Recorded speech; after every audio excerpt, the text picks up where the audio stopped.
La Pentecôte est une fête chrétienne. Oui, moi je la trouve encore très grande. Alléluia. Et cette fête célèbre la descente de l'Esprit Saint. Alléluia. Et c'est tellement important que tout chrétien doit posséder l'Esprit Saint. Alléluia. C'est un moment de grande joie et de renouvellement par les chrétiens. Alléluia. On doit être renouvelé par l'Esprit Saint. C'est pourquoi c'est très important. De la Pâque à la Pentecôte, bien aimé, il y a beaucoup de choses qui doivent se faire. De la Pâque à la Pentecôte, il y a beaucoup de choses que l'Éternel a dit. Alléluia. Amen. C'est pourquoi nous allons prendre le livre dans le livre des Actes des Apôtres, Acte 1, versets 3 à 5. On va lire la parole de Dieu. On se lève avec respect. On se lève sans exception. Je dis sans exception, on se lève. Acte chapitre 1, à partir du verset 3 jusqu'au verset 5. Après qu'il eut souffert, il leur apparut vivant et leur en donna plusieurs preuves, se montrant à eux pendant 40 jours et parlant des choses qui concernent le royaume de Dieu. Comme il se trouvait avec eux, il leur recommanda de ne pas s'éloigner de Jérusalem, mais d'attendre ce que le Père avait promis. Ce que je vous ai annoncé, leur dit-il. Alléluia. Verset 5. Oui, je dis jusqu'au 5. Verset 5. Car Jean a baptisé d'eau, mais vous, dans peu de jours, vous serez baptisés du Saint-Esprit. Amen. Alléluia. Dis à ton frère, à ta soeur que dans peu de jours, tu seras baptisé de l'Esprit. Alléluia. Bien aimé, ce qu'on va faire est très important. Et je voudrais que on s'asseye, on entende. J'ai horreur des déplacements. Alléluia. Moi-même, ça ne me met pas bien à l'aise. Je préfère qu'on s'assoie et on écoute très bien le message de Dieu. Alléluia. Bien aimé, après plusieurs épreuves subies par Jésus, jusqu'à sa résurrection, la Bible dit qu'il se présentant à ses disciples pendant 40 jours. Pendant 40 jours, il était avec ses disciples. Après la résurrection, il n'est pas parti automatiquement. La Bible dit que quoi? Il leur parla du royaume des cieux. Alléluia.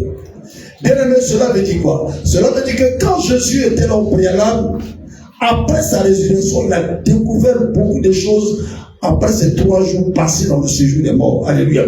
Il a découvert que Satan ne badiguait pas. Il a découvert que Satan était là, mais il ne s'avouait pas encore vaincu.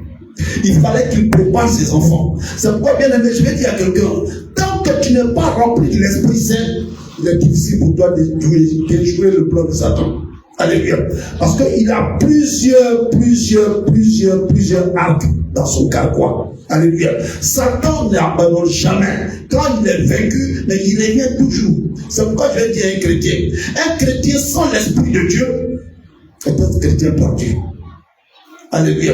La Bible dit quoi? 40 jours il est resté, mais qu'est-ce qu'il leur a dit? Il y a eu des non-dits que on va vous dire petit à petit. Et de la Pâque à la Pentecôte, il a parlé uniquement de ce qui se passe dans le royaume de Dieu. Parce que sans cela, il est difficile de déjouer le plan du diable. Alléluia.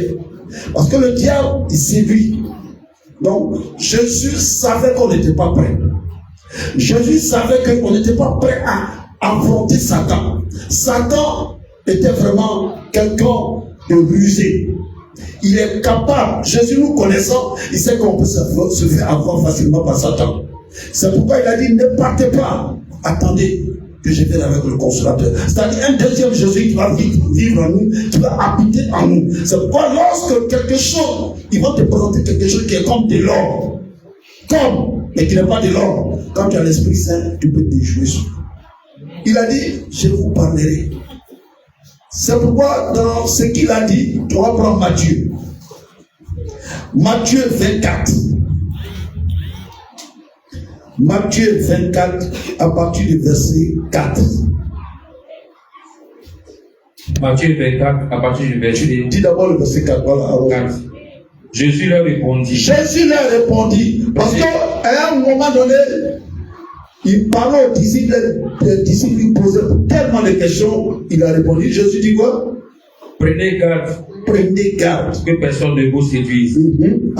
Car plusieurs viendront à mon nom, disant, c'est moi qui suis le Christ. Et ils séduiront beaucoup de gens. Alléluia. Vous voyez, quand il est revenu, il est resté à ses disciples. Parce qu'il a déjà vu la Bible que rien n'est caché à nos dieux. Il a déjà vu ce que le diable préparait. D'ailleurs, on voit ça déjà. Il y a des gens qui viennent dire sur Jésus. On a découvert même Jésus parler. Alléluia. Donc il y a beaucoup qui viennent. Et pas possible, ils font des miracles pas possibles. Ils font des révélations pas possibles. Donc quand tu te laisses séduire, bien aimé, tu iras ta peine. Parce que ce qu'ils te montrent sont des semblants de bénédiction, sont des semblants d'or qu'ils te montrent. Alléluia. Ça fait que tu quittes ta communauté à cause des miracles. Alors que Jésus a dit, ils viendront. Ils vont se faire passer pour Jésus. Mais tellement ils vont faire des choses, c'est vrai, ce gars c'est Jésus. Souvent, beaucoup de chrétiens se font avoir. Ils se laissent séduire. Quand on dit à Moïse, là-bas, il y a un homme de Dieu qui est arrivé, il traite du monde.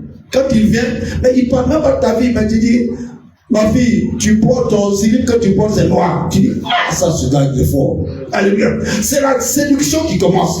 Un vrai homme de Dieu, vous êtes même dans le ministère de Jésus. Jésus ne s'est pas mis à faire des révélations, Jésus ne s'est pas mis à faire des prophéties. Mais ceux qui viennent pour pouvoir séduire, parce qu'il sait qui nous sommes. Il sait que nous aimons la flatterie. Nous aimons ce qui n'est pas. Alléluia. C'est pourquoi il nous prévient. Il nous prévient, à son retour, il nous prévient. Il dit, le royaume des cieux est proche. Le temps est proche. Les moments sont proches. C'est pourquoi vous allez voir dans ce monde beaucoup d'iniquités, beaucoup de transgressions. Il dit, ne nous laissons pas séduire. Allons au verset suivant. Verset 6. Vous entendrez parler de guerre et de bruit de guerre. Gardez-vous d'être troublés, car il faut que ces choses arrivent. Mais ça ne sera pas encore la fin. Déjà, on voit tout ça passer. Regarde les guerres qui se passent. Regarde même en Israël, avec l'Iran. Regarde tout ce qui se passe. Les gens disent, mais les gars vont envoyer sur la bombe atomique. Il dit, si vous entendez tout cela, ce n'est pas encore la fin. Il dit, ce n'est pas encore la fin. Alléluia. Donc, soyons remplis de l'esprit. C'est un moment où on doit préparer la Pentecôte, afin que l'Éternel nous remplisse de son esprit, afin qu'on soit à même de discerner le mauvais du bon. Alléluia. Tant que tu n'es pas à même de discerner le mauvais du bon, bien aimé, Satan va te détruire. Satan va te séduire. Regarde ce qu'ils font maintenant. Ils savent que le monde est maintenant avide d'argent. Qu'est-ce qu'ils vont te faire? Vous allez voir même, ils te font faire des sacrifices, Satan te fait faire des sacrifices. Tu as même de tuer ton père, tu as même de tuer ton enfant, tu as même de tuer un proche pour pouvoir avoir l'argent. Tu vois même sur les réseaux sociaux, les gens mettent des mots dans les placards, il y a plein d'argent qui sort. Ça se passe, c'est réel. C'est réel, mais ne te laisse pas séduire à cause de l'argent. C'est pourquoi l'Éternel nous prévient à sa résurrection. Il a parlé à chacun de nous. Il dit tout ça va arriver. Et ça existe déjà. On vit ça déjà. Ça veut dire quoi? Le temps est proche. Le temps est proche. Faisons très attention. Ne nous laissons pas séduire. Le temps est proche. Le temps est proche. Alléluia. Continuez. Verset 7. Une nation se lèvera contre une nation, un royaume contre un autre royaume, et il y aura en divers lieux des famines et des tremblements de terre. Alléluia. Mais ça se passe même tout près de nous déjà. Regarde même le pays limitrophe et nous. Il y a déjà des bruits. Des nations, il y a déjà des bruits. Faisons attention. Dieu dit, ça va arriver. C'est pour vous dire que ce sont des signes du temps, la fin. Ce sont des signes. Une nation va se lever comme une autre nation. Des tribulations par-ci par-là. Soyons attentifs à la voix de Dieu. Soyons discernatifs à la voix de Dieu.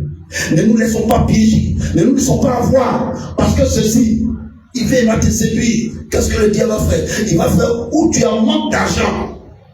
C'est là l'exemple que m'a fait tout à l'heure. Elle n'est pas allée outre. Elle a cru à la parole de Dieu. Elle a sorti Philippiens. Alléluia. Elle a sorti Philippiens. Si c'était un autre, bon, je vais commencer à aller me mettre dans la rue, commencer à demander. Non, un enfant de Dieu ne doit pas faire pitié. Un enfant de Dieu doit être brave. Un enfant de Dieu, quel que soit ce qui va arriver, même si c'est pour marcher, tu marches. Alléluia. Il ne faut pas aller te faire pitié. Il ne faut pas aller. C'est la fille, c'est elle qui demandait l'argent. Ne te laisse pas séduire. Dieu permet de pouvoir réellement, si tu crois en sa parole. Parce que sa parole est vérité. Sa parole est réelle. C'est que sa bouche déclare, sa main l'accomplit. Mais c'est parce que nous n'avons pas la foi. C'est parce que nous ne croyons pas que ces mauvaises choses nous arrivent. Continue. Verset 8. Tout cela ne sera que le commencement des douleurs. Tout cela ne sera que le commencement des douleurs. Dans les derniers temps, en tant qu'enfant de Dieu, si tu n'es pas conforme, tu vas souffrir. Tu vas souffrir. Et Dieu dit, il nous prévient. Parce que c'est quand il est revenu après sa résurrection qu'il a commencé à parler à ses disciples. Il leur a dit, voilà ce qui va arriver. Voilà ce qui va arriver. Il aura la famille partout. Mais en tant qu'enfant de Dieu, tu dois être ferme.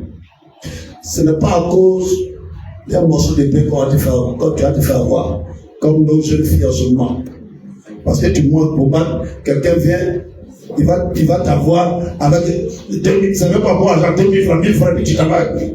Ce sont les temps que tu dois être dur. Tu dois être dur sur toi-même. Tu dois savoir discerner. Ne te laisse pas avoir. Parce que vous qui vous laissez avoir, la douleur sera forte. Il nous prévient. Allons-y. Verset 9. Alors on vous livrera au tourment et l'on vous fera mourir. Et vous serez haïs de toutes les nations à cause de mon nom. À cause du nom de Jésus, tu seras haï. À cause du nom de Jésus, tu seras rejeté. Ça se passe déjà même dans les familles. Ça se passe déjà même dans les entreprises. Ça se passe déjà dans ce monde. Mais Dieu te dit, sois serré. On va te tourmenter. Crois à ton Dieu. On va te dire du n'importe quoi, croire en ton Dieu. C'est ce message avant la Pentecôte qu'il a annoncé à ses disciples. Vous allez voir que après la Pentecôte, bien qu'il était un preux, lorsqu'il a reçu l'Esprit Saint, il a dit que ce qu'il ne pouvait pas faire avant, il le faisait. C'est pourquoi je dis à tout un chacun d'être en communion avec Dieu. Et lorsque tu seras revêtu de l'Esprit, de cette puissance, mais la fin ne te dira rien. L'humiliation ne te dira rien. Parce que Dieu avait marqué. Dieu nous prévient que ça va arriver. Mais il dit c'est celui qui persévérera qui aura la couronne finale. Continue. Verset 10. Alors aussi plusieurs succomberont et ils se trahiront, se haïront les uns les autres. Alléluia. Ce sont les signes de temps. Tout ce que je dis. Tout ce que je dis, on vit ça déjà. On vit ça déjà. Plusieurs se trahiront. Plusieurs succomberont. Et on va se haïr les uns les autres. Bien aimé, si un frère, une sœur t'a fâché, mais pourquoi ne pas à l'union faire en sorte que vous soyez un? Parce que c'est Satan qui veut mettre un piège. Satan veut mettre un blocage. Ça se passe souvent dans les groupes. Pour ne pas que le groupe soit fort, pour ne pas que le groupe soit soudé, Satan va venir au milieu pour vous disloquer. Ça, Dieu souligne. Les faits, la fin des temps est proche. C'est ce qui va arriver. Soyons forts. Ne baissons pas les bras. On va se trahir à cause des miettes, à cause des choses sans utilité. Alors que ton frère, ta soeur, qui sera. Crois en lui, et foi en lui. Ce Jésus que tu suis, il n'abandonne jamais, il ne trahit jamais. Ce qu'il dit, il le fait. Donc crois. Continue. Verset 11. Plusieurs prophètes se lèveront et ils se diront beaucoup de gens. Alléluia. On en trouve déjà. On en trouve déjà. C'est pourquoi vous allez voir des enfants de Dieu qui sont comme des papillons. Ils vont à cause, ils n'ont même pas une assise fixe. On dit lui là il est fort. On dit lui il est fort. On ne sait même pas où tu es. Alors que c'est la séduction. Je vais vous dire quelque chose. Ce n'est pas parce qu'une assemblée est énorme qu'il y a l'esprit de Dieu y est. Tu peux même avoir 2 personnes, mais Dieu peut travailler ensemble. Alléluia. Ne regardez pas la foule. Dieu même n'aime pas dans la foule. Ne regardez pas la foule. Parce que ça, c'est ce que Satan fait. Et Dieu est prêt. Il est tout un prophète. Ils vont séduire. On séduit par quoi? Par des faux miracles. On séduit par quoi? Et puis, qu'est-ce qu'il y a des miracles arrangés? Ils vont voir quelqu'un. C'est quelqu'un qui a donné un exemple. Ils vont voir que bon, avant tu as joué au paralytique, et puis quand je vais prier, tu vas te lever. Voilà ton argent que tu auras. Et s'il a eu au moins 10-15 personnes, il organise une croisade, et puis ces effets-là se passent. Bien aimés, ne nous laissons pas séduire. Ayons l'esprit de Dieu en nous. Ne soyons pas des papillons. Assois-toi où tu es assis. Attends Dieu agir. Attends le moment opportun de Dieu. Amen. Ne te laisse pas avoir au Dieu que tu sais. Il ne s'amuse pas. C'est pourquoi Jésus, même quand les gens étaient venus pour le miracle, il dit asseyez-vous. Tant que tu n'es pas assis, c'est difficile à Dieu de travailler avec toi. Tant que tu murmures, c'est difficile à Dieu de travailler avec toi. Tant que tu n'as pas la foi, c'est difficile à Dieu de travailler avec toi. Il dit, prophète, viens donc. Dieu le souligne. Dieu le souligne. Continuons. Verset 12. Et parce que l'iniquité sera accrue, la charité de plus grand nombre se refroidira. L'iniquité. On sera comme Sodome et Gomorrhe. Ça se passe déjà. Des hommes avec des hommes. Des femmes avec des femmes. Des hommes avec des animaux. Des femmes avec des animaux. Et puis c'est le mariage. On serait mariage, on filme. J'ai vu même, ils ont fait porter une robe blanche à un cheval. Mariage. Dieu premier, ça existe. Jésus a déjà tout dit ça. Jésus a tout mentionné. Et c'est ça. Il dit, le message du royaume de Dieu, voilà ce qu'il disait à ses disciples. Parce que c'est quand tu as capté ça, quand tu as saisi ça, quand tu es libéré que le Saint-Esprit peut descendre pleinement dans ta vie. Mais tant que tes idées sont encore disparates, tant que tu regardes encore là-bas, l'Esprit de Dieu ne descendra jamais sur toi. Alléluia. Alléluia. En 13, il dit quoi? Verset 13. Mais celui qui persévérera jusqu'à la fin sera sauvé. Celui qui persévérera jusqu'à la fin sera sauvé.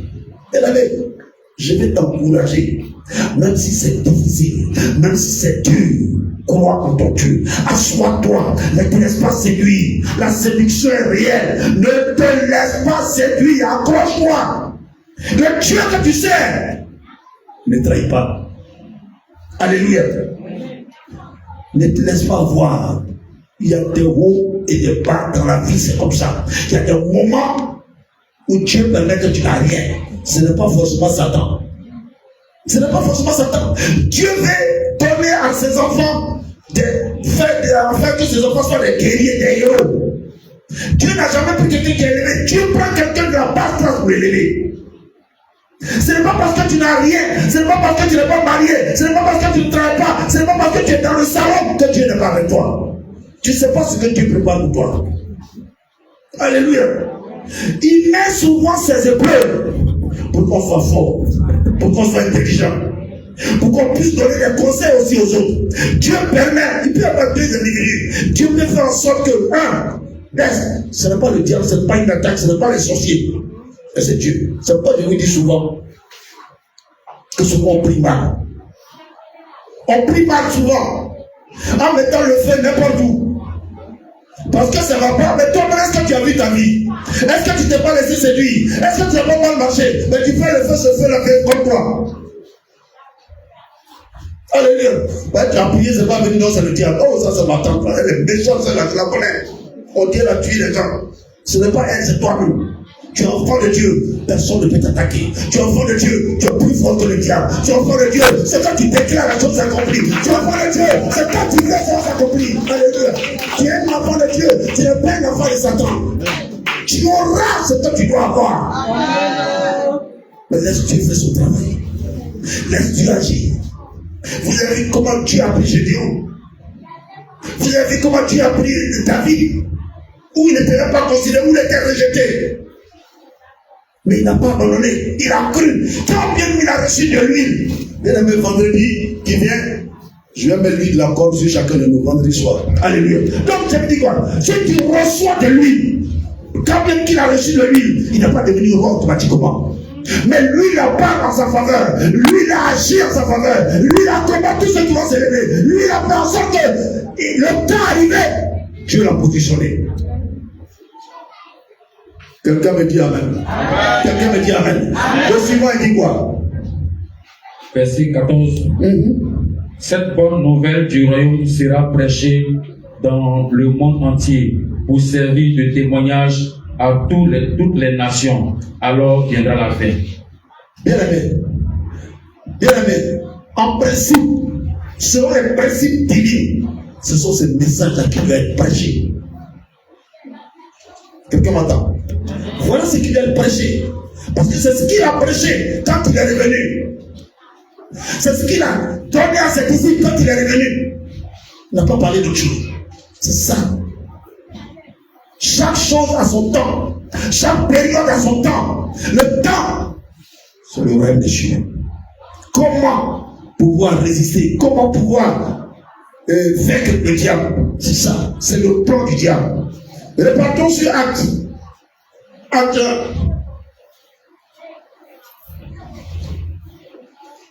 1. Acte 1. À partir du 4. Acte 1, verset 4. Comme il se trouvait avec eux, il leur recommanda de ne pas s'éloigner de Jérusalem, mais d'attendre ce que le Père avait promis. Ce que je vous ai annoncé, leur dit-il. Alléluia. Alléluia. Comme il se trouvait avec eux. Bien aimé, la Bible dit quoi? Il leur recommanda de pas, il leur recommanda, il, les disciples. Bien aimé, ce moment est un moment où vous devez être unique. Ce moment est un moment où vous devez prier ensemble. Ce moment est un moment où vous ne devez pas vous délaisser. Les disciples de penser, il leur a recommandé d'être ensemble, d'être unis. Alléluia. Ce n'est pas le moment de se disperser. C'est le moment d'être unis. C'est pourquoi souvent, on a obligé d'organiser des temps de prière, des moments de prière ensemble à l'unisson. Ne vous éloignez pas de Jérusalem. Recevez d'abord le message du royaume des cieux avant d'arriver. Avant même de prendre une décision, attends d'abord. Attends que l'esprit te parle. Attends que l'esprit t'oriente. Attends que l'esprit te guide. Il dit ne vous éloignez pas. Parce qu'il sait, si on va comme ça serait dans l'échec, dans le défait. Parce qu'on n'est pas encore rempli. On n'a pas encore cette force qu'il faut. On n'a pas encore ces armes. Ça serait un échec pour nous. C'est dit ne vous éloignez pas. Attendez cette promesse qui a été dite depuis Joël. Alléluia. C'est cette promesse qu'on doit attendre. La commémoration de la Pentecôte. Si l'année passée tu n'as pas reçu, mais cette année au nom de Jésus tu recevras. Amen. Tu ne m'as pas dit bien Amen. Amen. Il dit Jean-Baptiste, mais moi je vais vous baptiser l'esprit. C'est cet esprit qui peut changer nos destinées. C'est cet esprit qui peut nous orienter. Quelle direction prendre? Alléluia. Ne nous éloignons pas de Jérusalem. Ne nous éloignons pas de notre cité, de notre endroit. Restons en prière, mais unis. Unis, nous sommes forts. Unis, nous sommes renouvelés. Unis, car Dieu m'a dit, il est là où 2 ou 3 sont, je suis là. C'est un élément de la présence de Dieu, l'union. On peut prier séparément, oui, ça arrive. Mais ce qui est plus fort, c'est la l'union. Alléluia. Donc, le jour de la Pentecôte, quelque chose s'est passé. Et c'est ce qu'on recherche. On n'a pas dit le temps. Mais si on prend ça après 50 jours de la Pâque, et quelque chose s'est passé. Après 50 jours. Mais 40 jours, il était ses disciples. 40 jours, il faudrait qu'on parle, il faudrait qu'on prie, il faudrait qu'on s'échange, il faudrait qu'on demande à tout moment, Seigneur, le jour de la parole, il faut que je sois rempli. J'ai écouté ta parole, j'ai écouté ton message concernant le royaume des cieux. Satan est prêt, Satan est à côté, Satan me gagne. Donne-moi les âmes qu'il faut, les âmes appropriées, afin que je sois comme Pierre, renouvelé, Pierre changé. Alléluia. Pierre n'était plus la même personne.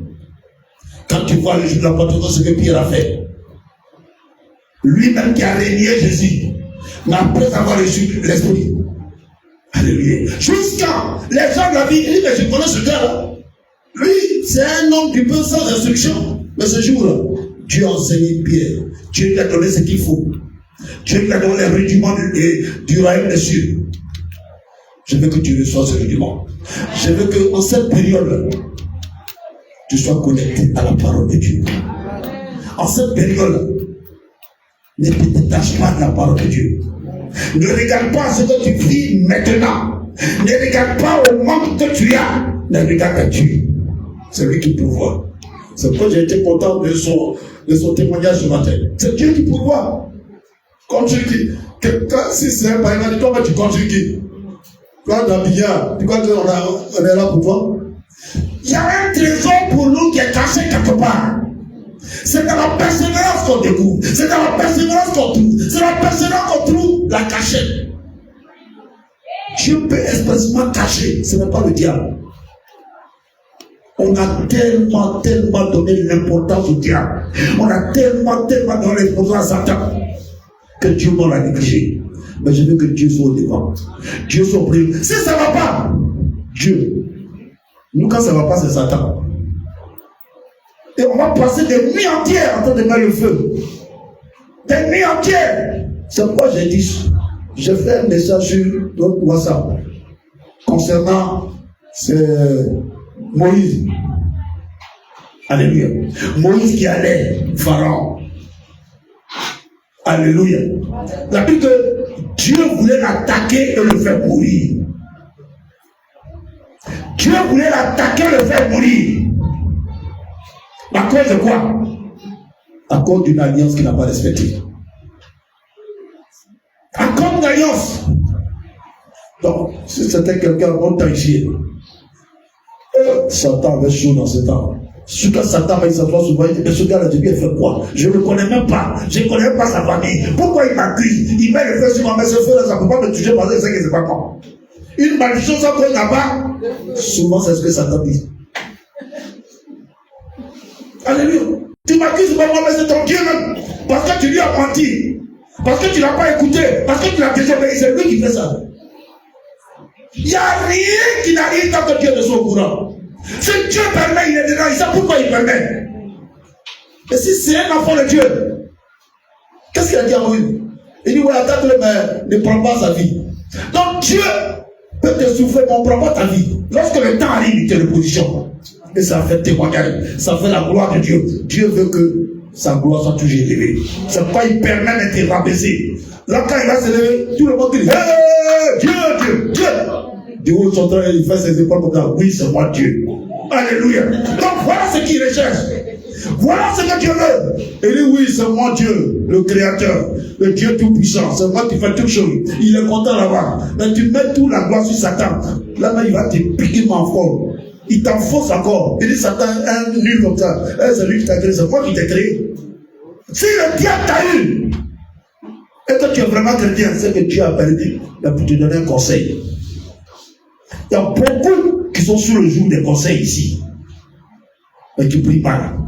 Tu fais jeûne sec pour Dieu. Dieu là-bas, il dit, l'enfant là, il n'a pas fait. Il pense que c'est moi. Il dit, il n'a pas fait.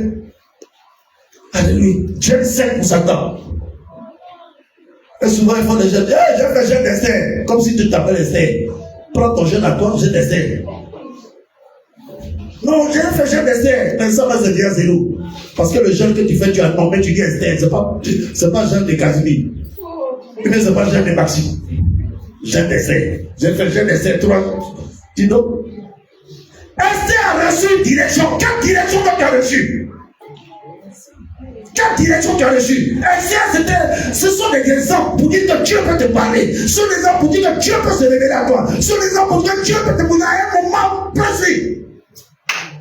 Je vois souvent des gens là, ils font des veilles de prière. On va faire veille de prière chez Esther. J'ai dit, mais ceux-là, ils s'en vont faire quoi là-bas? Ou bien ils ne vont pas sommeil. Alléluia. Tu vas perdre ton temps pour tes futilités comme ça. Tu vois bien le nom. Est-ce qu'on a dit c'est le jeûne de Marius? Dieu va te dire, Marius, mon fils, fais un jeûne de tel jour. Là, je sais que c'est pour Marius, c'est pas pour Esther. Esther, en son temps, c'était pour quelque chose bien précis. C'est pourquoi, bien aimé, je dis que tu es dans un lieu où tu es un lieu de directive. Dieu te donne une direction et tu suis la direction. Dieu te donne une directive, tu fais ta directive. Dieu te donne un plan et tu suis le plan. C'est tout. On s'y parle dans les quelqu'un. La Bible, ça vous dit quelque chose. La Bible, ce sont des équipes. L'équipe bénie, c'est la voix de Dieu qui bénit dans le développement. Amen. Ça, c'est une direction, mais ça ne bénit pas. Ce qui bénit, c'est la voix. C'est pourquoi il faut entendre la voix de Dieu. Concentre-toi pour entendre la voix de Dieu. Qu'est-ce que Dieu t'a dit? Est-ce que Dieu s'est révélé à toi? Mais si ce n'est pas révélé à toi, continue de prier. Ou alors, ton leader peut te dire, ma fille, voilà ce que tu dois faire, voilà ce que tu dois faire. Mais tu ne prends pas jeûne de quelqu'un pour faire pour toi. Vous n'avez pas les mêmes problèmes. Vous n'avez pas les mêmes préoccupations. Quelqu'un me suit? Quelqu'un me suit? On n'a pas les mêmes problèmes. C'était son problème, c'était son problème. Moi, mon problème, je veux que Dieu fasse pour que je paye ce terrain. Donc, je n'ai pas fait jeûne d'Esther pour ça. Ça ne marche pas. Ça ne marche pas. Mon fils Marie, il veut faire jeûne. Mais le contrat, ça ne vient pas. Je veux des contrats. Dieu peut dire, bon, pour des contrats, voilà ton jeûne que tu dois faire. C'est en son nom. Tu me dis amen. Amen. Donc, bien aimé, on prépare la Pentecôte. La Pentecôte, on doit la préparer en s'appuyant sur la parole de Dieu, mais en écoutant la voix de Dieu. Parce que c'est cette voix qui bénit, c'est cette voix qui restaure, c'est cette voix qui renouvelle. La Bible nous dit, la Bible c'est comme tu es en circulation, en pleine circulation, il y a les feux tricolores. Quand c'est rouge, tu ne passes pas. Donc c'est ça la Bible. Tu ne fais pas ceci, tu ne fais pas cela, tu ne fais pas ceci. Maintenant, ce qui bénit, c'est ce que tu entends de Dieu. Qu'est-ce que Dieu m'a dit? Quelle direction Dieu m'a donnée? Alléluia. Attention. Attention à la séduction. Donc, lisons bien le message du règne des cieux. Tout ce qu'on a cité, ça existe déjà. La pédophilie, des guerres, par-ci, par-là, ceci, cela, ça existe déjà. Donc Dieu nous dit des formations. Pendant ce moment, avant d'attendre la Pentecôte, il faudrait qu'on soit équipé. Que Dieu nous bénisse. Que Dieu nous bénisse. On se lève.